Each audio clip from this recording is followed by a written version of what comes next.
እናንተ የክርስቶስ ናችሁ። አይታል ዋጋ ከፍሎ ያዳነን እሱ ስለሆነ እናንተ የማንም አይደላችሁ። ይሄንታውን የማንም አይደለም የክርስቶስ ነህ። ለምን ደራሱ የሆነ ሰው ቤት እንግዳ ሆነ ሄደ የመጀመሪያ ቀን አቀባበል ተው ትጣላለህ። ከዛ ሁለተኛ ቀን ትቆያለህ። ሶስተኛ ቀን ስትቆይ አድራለሁ የሆነ ጎብኘት አድርጎ ሊሄድ እኮ አይደለም። ለዘላለም ከኛ ጋር አይደለም። አይገርምም ማለት በዋጋ ተገዝታችኋል አይደል? እንደሱ አይደል የሚለው በዋጋ ተገዝታችኋልና እናንተ የራሳችሁ አይደላችሁም። እንኳን የሌላ ሰው አንተ የራስህ አይደለህም ማለት ነው። አንተ የዘመኑ አይደለህም። አንተ የሆነ ፓስተር አይደለህም፣ የቄስ አይደለህም፣ የሆነ ዘንበድ የሰው አይደለህም። አንተ የክርስቶስ ነህ። ለምን ሰዎች ላይ ትኩረት አታድርጉ። ይሄ ባይዘው እኮ የዚህ ዘመንም ችግር ነው። እኔ ምዕራፍ 3 ላይ የሚገርም ነገር የሚተክልም ቢሆን የሚያጠጣ አንዳች ነገር ሊያደርጉ አይችሉም። ያሳደገው እግዚአብሔር ነው። እግዚአብሔር ላይ ክርስቶስ ላይ ለዛ ነው በቆሮንቶስ ቤተክርስቲያን ላይ ያሉ ሰዎች በነገር ሁሉ የተባረኩ ናቸው። እንደውም በጣም የሚደንቀኝ ፓርት አለ ምዕራፍ በመጀመሪያ በመጣው ጊዜ ጥሩ መብል መብላት ስለማትችሉ ጠንካራ መብል መብላት ስለማትችሉ ወተት ጋቷችሁ። አሁንም እንደዛው ናችሁ። አይታል አሁንም እንደዛ ናችሁ። በምን አወቅህ ጳውሎስ ሲሉ ምን ይላል? ታለን ሰዎች ነው። ለዝም ብለህ እንትን የምትል ሰው አይደለም። በቃ ባለቤት አለ፣ የገዛኝ አካል አለ።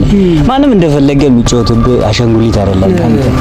አንተን የገዛ እንደፈለገ ማድረግ የሚችል መብት ያለው ማንም አንተ ላይ መብት የለውም። መብት ያለው ክርስቶስ ብቻ። አንዳንድ አይተህ ከሆነ እኛ ግን ሁለቱንም አንሰብክም፣ የተሰቀለውን ኢየሱስን እንሰብካለን። ሰላም፣ እንዴት አላችሁ ቤተሰቦች? ዛሬ እንግዲህ የአንደኛ ቆሮንቶስ መጽሐፍን አብረን ልናጠና ነው። ምዕራፍ 3ን ከቁጥር 16 ጀምሮ ያለውን ክፍል እናነብና ዛሬ ዲስከስ የምናደርገው ቁጥር 23 ነው። 23 ላይ ያለውን ሐሳብ እናወራለን። ከዛ በፊት ግን እስከ ቁጥር 16 ጀምሮ እናንብብና ባጭሩ ጸልየን ዛሬ በዚህ መጽሐፍ ዙሪያ ዲስከስ እናደርጋለን። አብረን መጽሐፍ ቅዱስ እናጠናለን። እናንብብ። አንድ ሰው ያንባነብልኝ ነቪና ነቪ ላንብብላችሁ። እናንተ ራሳችሁ የእግዚአብሔር ቤተ መቅደስ እንደሆናችሁ የእግዚአብሔርን መንፈስ በውስጣችሁ እንደሚኖር አታውቁምን? ማንም የእግዚአብሔርን ቤተ መቅደስ ቢያፈርስ እግዚአብሔር እርሱን ያፈርሰዋል። የእግዚአብሔር ቤተ መቅደስ ቅዱስ ነውና ያም ቤተ መቅደስ እናንተ ናችሁ። ቁጥር 18 ማንም ራሱን አያታልል። ከናንተ ማንም በዚህ ዓለም ጥበበኛ የሆነ ቢመስለው ጥበበኛ ይሆን ዘንድ ራሱን እንደሞኝ ይቁጠር። የዚህ ዓለም ጥበብ በእግዚአብሔር ፊት ሞኝነት ነውና እንዲህ ተብሎ ተጽፏልና እርሱ ጥበበኞችን በራሳቸው ተንኮል ይይዛቸዋል።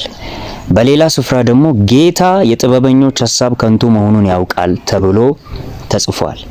ቁጥር 21 እንግዲህ ማንም በሰው አይመካ፣ ሁሉ ነገር የእናንተ ነውና ጳውሎስም ሆነ አጵሎስም ወይም ኬፋ ዓለምም ሆነ ሕይወትም ወይም ሞት አሁን ያለውም ሆነ ወደፊት የሚመጣ ሁሉ የእናንተ ነው። እናንተም የክርስቶስ ናችሁ፣ ክርስቶስም የእግዚአብሔር ነው ይላል። ክብር ለእግዚአብሔር ይሁን። አሜን። በጣም ባጭሩ እንጸልይና እንጀምራለን። እግዚአብሔር አምላካችን ነው፣ በኢየሱስ ስም እናመሰግናለን። ስም ይባረክ። አሜን። በዚህ ሰዓት ከቃል ልንማር ነውና የሚረባውን የሚጠቅመውን ነገር አስተምረን። አሜን። ከኛ ጋራውን አትለን፣ በኢየሱስ ስም አሜን። አሜን። እሺ፣ እኔ በጣም የምወደው ክፍል ነው ማለት ነው የቆሮንቶስ መጽሐፍ እና ምዕራፍ 1 ምዕራፍ 2 እና ምዕራፍ 3 እስከ 16 በምናነብበት ጊዜ በቤተ ክርስቲያኒቷ ላይ ለነበረው ችግር ነው አይደል የተጻፈው። ለምሳሌ በቤተ ክርስቲያኗ ላይ በጣም የነበረው ትልቁ ችግር ምንድነው? መለያየት ነው። ያንን ምዕራፍ 1 ላይ በጣም ጳውሎስ ግልጽ አድርጎ ይናገራል። አንዱ የአጵሎስ፣ አንዱ ክርስቶስ የኬፋ ምናምን ማለት አንዱ የኬፋ ነኝ ይላል፣ አንዱ የአጵሎስ ነኝ፣ አንዱ ደግሞ የጳውሎስ ነኝ፣ አንዱ ደግሞ እኔ የክርስቶስ ነኝ ይላል። ስለዚህ ቤተክርስቲያኒቷ በአራት ጎን ተወጥራለች። ቆይ ለምንድን ነው ማለት እንዲህ ሊሉ የቻሉበት ምክንያቱም ልትነግረን ትችላለህ? አንዱ የአጵሎስ አንዱ ምንድን ነው ይሄን እንዲሉ ያነሳሳቸው? የአጵሎስ ነው። አይ ነው እኮ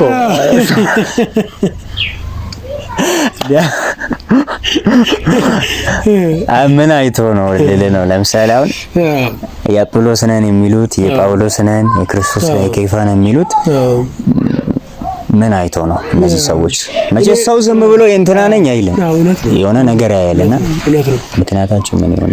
ምክንያታቸው ብዬ እኔ እንደራሴ ማስበው ጳውሎስ በዚህ በምዕራፍ 3 ላይ ሲናገር በመጀመሪያ ወደ እናንተ በመጣው ጊዜ በተመሰረተው መሰረት ላይ ነው ተክዬ ሄድኩት ይላል። ያ መሰረት ክርስቶስ ነው ይላል። ማንም ሌላ መሰረት መመስረት አይችልም ማለት ነው። ለምን? መሰረቱ ክርስቶስ ነው። ጳውሎስ ይሄንን መሰረት ካገኘና ክርስቶስ ላይ ከተከላቸው በኋላ ቤተክርስቲያኒቷን ያገለገለው አጵሎስ ነው ማለት የቆሮንቶስን ቤተክርስቲያን ከተከለ በኋላ ጳውሎስ በመጀመሪያ የቆሮንቶስ ቤተክርስቲያን ምዕራፍ 19 ላይ ሐዋርያት ሥራ ላይ ተክሎ ከሄደ በኋላ ወዲያውኑ ኬፋን ማለት አጵሎስ ነው የመጣው። አጵሎስ ደግሞ ከጳውሎስ በመናገር ዋንኛ ነው። በሐዋርያት ሥራ መጽሐፍ ላይ ሲናገር አይደል በመናገር ዋንኛ ስለነበረ ሚለው አማልክት በሰው ልጅ አምሳል ተገልጧል ብሎ እንዶ መስዋዕት ሊሰው ሲመጡ ሄርሜንና ዲያን ነው ያሉት። ጳውሎስ በመናገር ብዙ አይደለም። የሚገርም ነገር ጳውሎስ እየሰበከ ጳውሎስ ይሻላል ነው ጳውሎስ ይሻላል በንግግር ማለት ነው። ጳውሎስ በመጽሐፍ ነው አንደኛ። እየሰበከ ከደርቤን ሰው ወድቆ ይሞታል። አሰልቺ ነው እና ጳውሎስ ካገለገለ በኋላ የሚገርም ነገር የተከለውም ቢሆን ይላል የተከለው ጳውሎስ ነው። ያጠጣው ደግሞ ማን ነው? አጵሎስ ነው። ያሳደገው እግዚአብሔር ነው። አይታል ጳውሎስ ከመጣ በኋላ ካገለገላቸው በኋላ የጳውሎስ ወንድም እንግዲህ መንፈሳዊ ወንድሙ መጥቶ ሲያገለግል በመናገር ዋንኛ ሲያጠጣ ሲንከባከብ እረኛ ሆኖ ሲያሰማራቸው ዋንኛ ስለነበረ አንዳንዶቹ እኛ እሱ ነን አሉ። አንዳንዶቹ ደግሞ አረ መጀመሪያ እኮ መጥቶ መስርቶ የሄደው ጳውሎስ ነው እኛ የጳውሎስ ነን ይላሉ። አንደኞቹ ደግሞ ኬፋ ጎብኝቷቸው ያልመሰለኝ የኬፋ ነን ይላሉ። አንደኞቹ ደግሞ የክርስቶስ ነን ይላሉ። ስለዚህ ይሄንን ልዩነት ነው ጳውሎስ በጣም የሚቃወመው ማለት ነው። ትኩረታችሁን ወደ ኢየሱስ አድርጉ። እኔ በጣም ከጳውሎስ ይወጣ ሰዎች ላይ ትኩረት አደረጉ። ሰዎች ላይ ትኩረት አታድርጉ። ይሄ ባይዘው እኮ የዚህ ዘመንም ችግር ነው። እኔ ከሌ ደጋፊ ነኝ ከሌ ነኝ ይባላል። ጳውሎስ በጣም የሚገርም ነገር አሁን ለምሳሌ እንደኛ አይነት ሰው ቢሆን ወይም በዚህ ዘመን ያለ አንድ ሰው ቢሆን እሱን የሚደግፉ ሰዎችን ንቅናቄውን አስቀጥሉ የምረጡኝ ዘመቻ ነው የሚያካሂደው። ነገር ግን ከራሱ ያወርዳል። እኔ ማን ነኝ ተሰቅያለሁ ይላል። እናንተ አጵሎስስ ማን ነው? የሚገርም ነገር ማለት እሱን የሚደግፉትን እንትን ማለት ይችላል ነበር። ምዕራፍ 3 ላይ የሚገርም ነገር የሚተክልም ቢሆን የሚያጠጣ አንዳች ነገር ሊያደርጉ አይችሉም። ያሳደገው እግዚአብሔር ነው። እግዚአብሔር ላይ ክርስቶስ ላይ ለዛ ነው ምዕራፍ 1ን ሲጀምር ራሱ ክርስቶስን ነው ማንጸባረቅ የጀመረው። በነገራችን ላይ ምን ብሎ አይሁድ ምልክትን ይሻሉ፣ የግሪክ ሰዎች ጥበብን ይፈልጋሉ። እኛ ግን ሁለቱንም አንሰብክም፣ የተሰቀለውን ኢየሱስን እንሰብካለን። ስለዚህ ትኩረታቸውን ኢየሱስ ላይ እንዲያደርጉ እንዴት እንደመረጣቸው እንደውም ሲናገር ምን ይላል? ምዕራፍ 2 ላይ ወንድሞቼ መጠራታችሁን ተመልከቱ፣ እንዴት እንደተጠራችሁ። እንደ ሰው ጥበበኞች የተባሉ ባላባቶች የተባሉ አልተጠሩም፣ እናንተ ናችሁ ግን የተጠራችሁ የወደቃችሁ ሰዎች ይላል ማለት ነው። ምዕራፍ 3 ላይ የሚገርም ነገር ምዕራፍ 3 ቁጥር 1 ላይ ሲጀምር ወንድሞቼ ሕፃናት መሆናችሁን ያለው በመጀመሪያ በመጣው ጊዜ ጥሩ መብል መብላት ስለማትችሉ ጠንካራ መብል መብላት ስለማትችሉ ወተት ጋቷችሁ። አሁንም እንደዛው ናችሁ። አይታል አሁንም እንደዛ ናችሁ። በምን አወቅ ጳውሎስ ሲሉ ምን ይላል? ክርክርና ተንኮል ጠብ በመካከላችሁ አለ ይላል ማለት ነው። እና የሚገርም ነገር ወደ 16 ማለት እንደዚህ አይነት ነገሮች ለካ ማለት ያላደጉ ክርስቲያኖች መገለጫ ማለት ነው። ቁጥር 16 ላይ ከሰዎች ትኩረታቸውን ያላቀቀና እናንተ ራሳችሁ የእግዚአብሔር ቤተ መቅደስ ናችሁ። እኛ ምንም አያገባንም። እንደውም ምዕራፍ 3 ከቁጥር 1 አካባቢ ወረድ ብሎ ሲናገር ምን ይላል መሰለ? በዚህ አለት ላይ በተመሰረተው አለት ላይ በብርም በወርቅም በከበረ ድንጋይ በሳርና በአገዳ ማንም ቢያንጽ ለሱ ነገር ይጠየቃል። መጨረሻ ቀን ምን ይጠየቅ ነው ለዛ ነገር። ከኛ ላይ ትኩረታችሁን አንሱ፣ እናንተ የሕያው እግዚአብሔር ቤተ መቅደስ ናችሁ፣ ማደሪያ ናችሁ ይላል። አሜዚንግ ነው በጣም። አንተም እንድታወራድ በጣም አይ እነና ሐሳብ ስታነሳ በተለይ መጠራታ ባይዞ የቆሮንቶስ ከተማ ያሉ ሰዎች ማለት በቆሮንቶስ ቤተክርስቲያን ላይ ያሉ ሰዎች በነገር ሁሉ የተባረኩ ናቸው። እንደውም በጣም የሚደንቀኝ ፓርት አለ ምዕራፍ 1 ላይ ተዘሚ ቁጥር 4 ጀምሮ በክርስቶስ ኢየሱስ ስለተሰጣችሁ ጸጋ ዘውትር ስለ እናንተ እግዚአብሔርን አመሰግናለሁ። ምክንያቱም በማንኛውም ነገር ይኸውም በንግግር ሁሉ በእውቀትም ሁሉ በእርሱ በልጽጋችኋል። ስለ ክርስቶስም የመሰከርንላችሁ በእናንተ ዘንድ ጸንቷል። ከዛ ቀጥል ቁጥር 7 ስለዚህ የጌታችን የኢየሱስ ክርስቶስ መገለጥ በጉጉት በመጠባበቅ ላይ ሳላችሁ ማንኛውም መንፈሳዊ ስጦታ አይጎልባችሁም። አስበህ ምንም የጎደለባቸው ነገር የለም። በንግግር ብትል በማናቸውም ነገር እነዚህ ሰዎች በልጽጋቸዋል። አስበሃል ማለት በእነዚህ ሁሉ ነገር በልጽጓል። ግን ስለበለጸጉ እንዳይታበዩ አንድ ነገር ይላቸዋል። ቀጥሎ መጠራታችሁን ተመልከቱ ይላችኋል። ማለት ዛሬ የደረሳችሁበትን እንትኑን ሳይሆን ከጀርባ እዚህ ቦታ እስክትደርሱ ያለፋችሁበትን መንገድ ተመልከቱ ይላችኋልና አንድ ልጅ የሆነ ጊዜ አንድ ነገር የተናገረው ነገር መቼም አይረሳኝም ማለት ነው። አሁን ወላጆቻችን በእኛን ማለት እግዚአብሔር አይደል ሳንወለድ በፊት ለፋዘር ለማዘር ያንተን ወደፊትህን ማለት ምን እንደምትሆን ምን አይነት ልጅ እንደሆንክ ምን እንደሚያጋጥም ሙሉ ነገሩን አሳይቶ የልጅ ወለድ ወይ ብሎ ምርጫ ቢሰጣችሁ ጌታው ቀይርልን ነው የሚሉት። እና እግዚአብሔር ኤቭሪቲንጋችንን ያውቃል እኮ ማለት እግዚአብሔር እንኳን መጀመሪያ ከመጨረሻ መጀመሪያውን ያውቃል እግዚአብሔርና በምን የምንደገፍበት ምንም ነገር የለም። በምንም የሚመካ ቢኖር ይላል ገና ምዕራፍ እንደዚህ ጨርስ በእግዚአብሔር ይመካ። ትምክህት ካስፈለገ እንደው መመካት አማረኝ ካል በምንም አትመካ በቃ በእግዚአብሔር ተመካ ይላል። ይህን ሐሳብ ያነሳ ምዕራፍ 3 ላይ ሲደርስ ደግሞ ቤተ መቅደስ ናችሁ ይላል። አስበሃል ግን ቆይ እግዚአብሔር በብሉይ ኪዳን ዘመንም አለ። እግዚአብሔር ማለት መንፈስ ቅዱስ አለ ይሰራ ነበር መጥቶ ይሰርቶ እንደውም መንፈስ ቅዱስ በሰው ላይ ነበር ላይ ነው። አሁን በአዲሱ ኪዳን በሰው ውስጥ ሊኖር የመጣና ያኔ ሰርቶ ነው የሚሄደው እና እግዚአብሔር ህልውና አለ የሚባለው የሆነ ታቦት ላይ በቤተ መቅደስ የተገደበ ምናምን ነው። ከዛ የሆነ ሰዓት እግዚአብሔር ለኔ ምን አይነት ቤት ትሰራላችሁ አለ እና አሁን እግዚአብሔር ለኔ የሚሆን ማለት ሰማይና ምድርን የፈጠረውን እግዚአብሔርን ለሱ የሚሆን ቤት ምን አይነት ቤት ነው እግዚአብሔርን አስበዋል?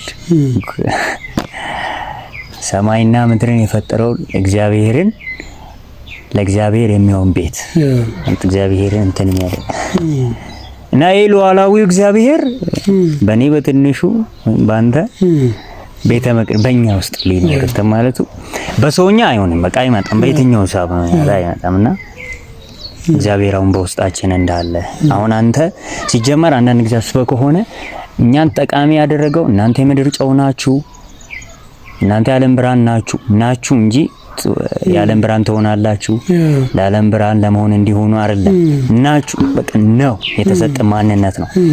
ይሄ ማንነትን ያገኘ ነው ከተቀበልን መንፈስ ቅዱስ የተነሳ እንጂ ከኛ አይደለም። ለምሳሌ ትዝ የሚል ከሆነ ማተብ ታውቃለህ? አንድን የሆነ ደብዳቤ ጽፈ ከላይ በርሱ ለመጥቀስ እንደተሞከረ ማንበለ ጽፈ ማንም ሊጽፍ ይችላል።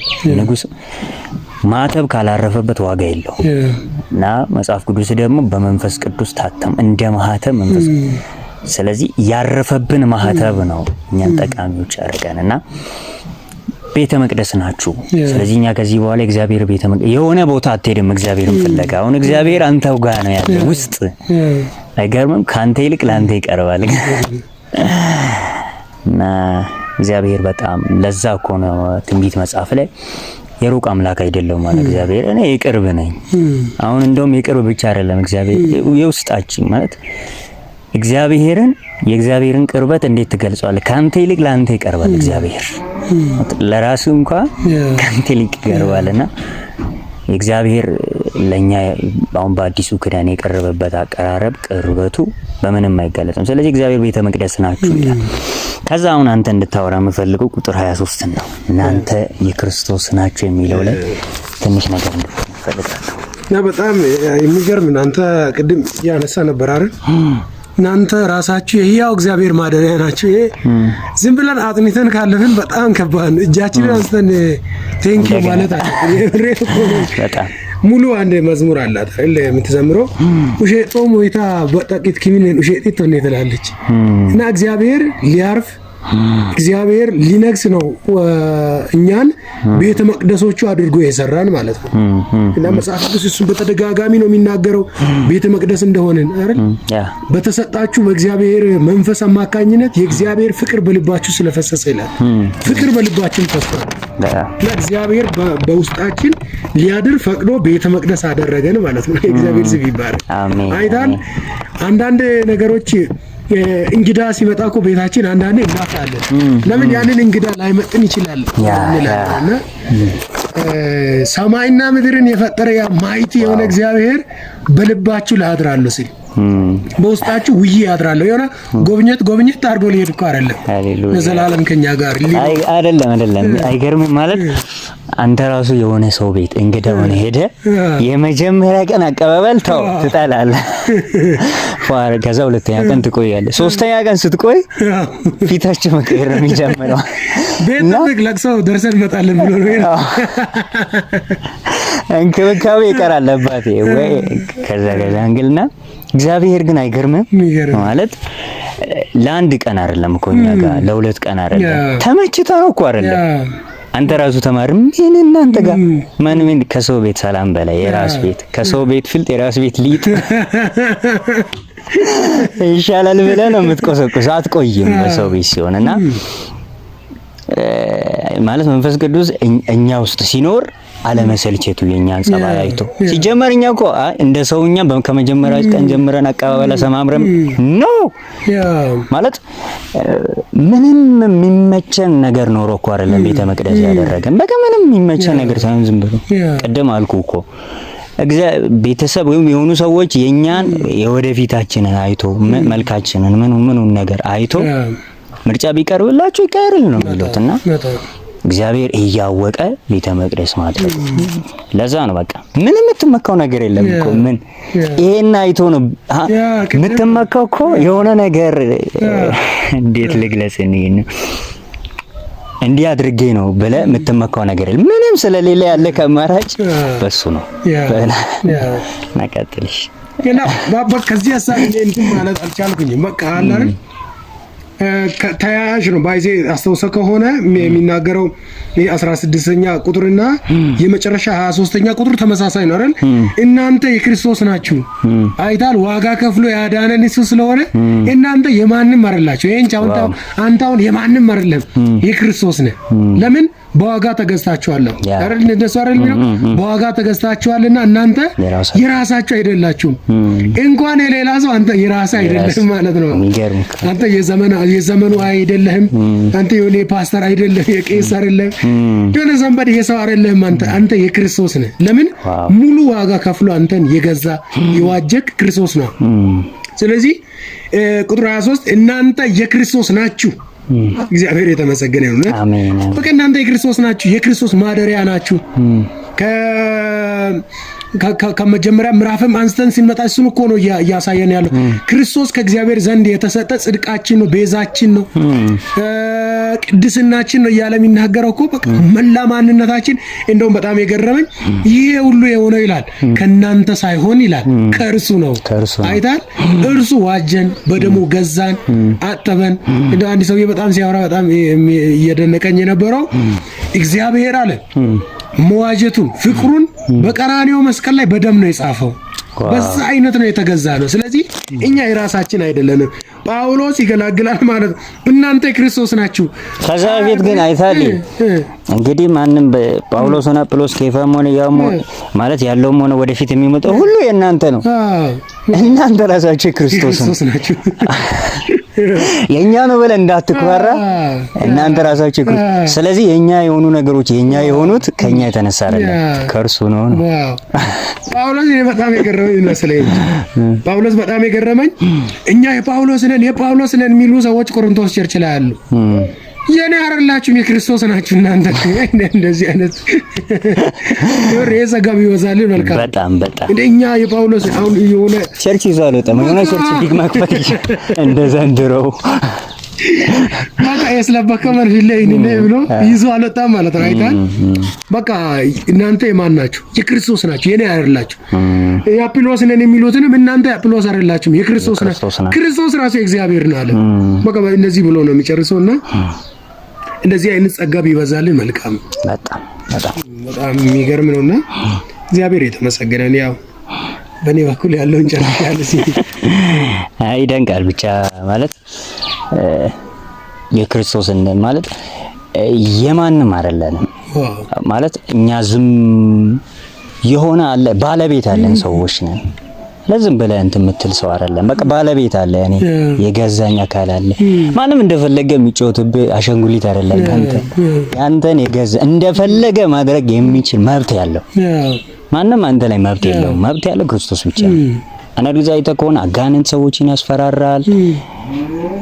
መብት የለውም እኮ በዋጋ ተገዝተናል፣ ዋጅቶናል። አይ ከስልጣን ማለት ነበርን በክርስቶስ ከመሆናችን በፊት ሙታን ነበርን፣ ያለ ክርስቶስ ነበርን። ብቻም ሰውን በአጋንንት አገዛዝ ስር ነበር። አጋንንት ወደዚህ እንደፈለገ ይጮተን ነበር።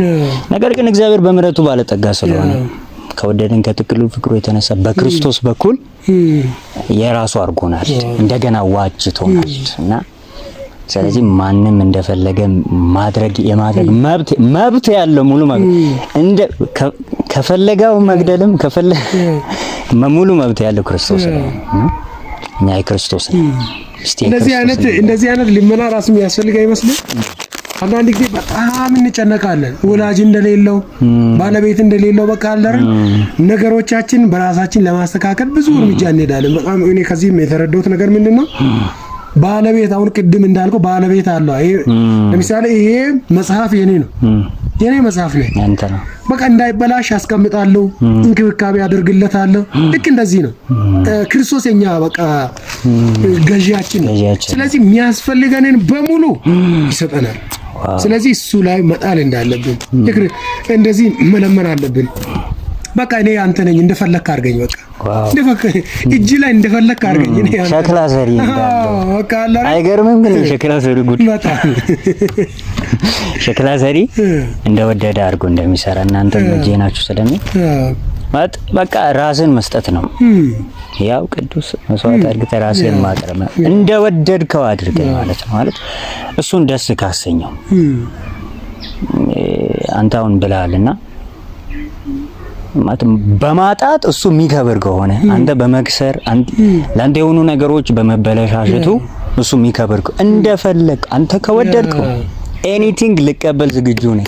ከወደድከው ደስ ካሰኘ ምንም ቢሆን መከራም ቢሆን ወደዛ መረዳት ማለት ደረጃ መድረስ በጣም ትልቅ ቁርጠኝነትን እምነትን ይጠይቃልና ብቻ ወላጆች እንኳን ለልጆቻቸው መልካም እንዲሆን ልጆች ጥሩ ማለት አሪፍ ቦታ እንዲደርሱ የቻሉትን ያህል በቻሉት አቅም ይጥራሉ። በስጋ የወለዱን አባትና እናት ማለት ነውና እግዚአብሔርስ ከአባት ከእናት የሚበልጠው እግዚአብሔርስ ምን አይል ይጠነቀቅልኝ። አንዳንድ ጊዜ ነገሮች ሲበለሻሹ ካንተ ጋር የነበሩ ሰዎች አንተን ትተው ሄደው አንተ የመጨረሻ የሆንክ ሲመስል ጊዜ በቃ እንዴ ላንተ ግድ የሚል ይመስላል፣ ለነሱ ብቻ የሚያደላ እግዚአብሔር በቃ የነሱ አምላክ ያንተ አምላክ ያንተ ደግሞ ሌላ አንተ ግን አይደለም። ለካ እግዚአብሔር ባለቤት በጣም ስለተባረኩ ነው ዛሬ ጌታ ነው ማለት አባት አለን። እግዚአብሔር አባታችን አሜን። አይገርም? አባታችን እግዚአብሔር ነው። ወላጆች እንኳን እንዲህ እንትን ካሉ እግዚአብሔርስ አንዳንድ ጊዜ ዝም ሲል ይጨክኖን ይመስለናል። አይኝም ግን እግዚአብሔር ግን ያቀኛል ትላለህ እኮ አንዳንድ ጊዜ ቆይ እና እግዚአብሔር የተሻለ ነገር አይቶ ወላጆች እንደው ማቴዎስ ወንጌል ላይ ትዝ ይላል እናንተ እንኳን ክፉ ስትሆኑ ለልጆቻችሁ መልካም ማለት እና የሰማዩ አምላክ እንዴት አብልጦ ይላልና እግዚአብሔር አብልጦ ያስብልን አብልጦ ይራራልናል። እግዚአብሔር ለእከሌ ብቻ አማረላ ለአንተም እግዚአብሔር ነው። ለእንተናን ወላጅ ሆኖ ለአንተ ደግሞ ሌላ አይደለም እግዚአብሔር ነው ለአንተም እንደዛና ይገርማል። እግዚአብሔር ይመስገን። ለዛ እኮ ነው የሮሜ ጸሐፊ መጨረሻ ላይ ይሄን ሁሉ ይናገርና ምንድነው የሚለው? ሁሉ ከእርሱ ሁሉ በእርሱ ሁሉ ለእርሱ ለዘላለም ክብር ይሁን አሜን ብሎ ይጨርሰው ማለት ነው። ስለዚህ እኛ የክርስቶስ ነው፣ በቃ የማንም አይደለንም። ስለዚህ በጣም አሜዚንግ ነው እና እግዚአብሔር ይባርክ። ይሄንን እድል እንደንቅ ነው። እግዚአብሔር ይመስገን። ብቻ እግዚአብሔር አባታችን ነው ብያላችሁ ኮሜንት ላይ መጻፍ እንዳትረሱ። በዛሬ ቢኤስ በመጽሐፍ ቅዱስ ጥናታችን እንደተባረካችሁ አንጠራጠርም። እንቀጥል ወይስ ማለት ከዚህ በኋላም እንዲህ ቢኤስ ይኑረን? እስቲ እናንተን ሐሳብ እንጠብቃለን። ኮሜንት ላይ እሱንም ጻፍ አድርጉ። ተባረኩ። ተጸልይልን። እግዚአብሔር አባታችን ሆይ እናመሰግናለን። ስምህ ይባረክ። ይህንን ድንቅ ድል ስለሰጠን ጌታ እግዚአብሔር አምላካችን ሆይ በቃል ማዕድ ዙሪያ ተሰብስበን እግዚአብሔር አምላካችን እንድንባረክ ሁሉ ጊዜ በቃል የተጫወቱ ብለ እግዚአብሔር እንዳልክ ጌታ እግዚአብሔር አምላካችን ሆይ ይህንን መልካም ድል ስለሰጠን እናመሰግናለን። ስምህ ይባረክ። አቤቱ ጌታ እግዚአብሔር ሆይ የተናገርከውን ቃል ማስተዋል የሚችል እግዚአብሔር ልቦና በኢየሱስ ክርስቶስም እንድትሰጠን ጌታ እግዚአብሔር አምላካችን እንለምንሃለን፣ እናመሰግናለን። ከፍ በል በናዝሬቱ ጌታ በኢየሱስ ስም አሜን።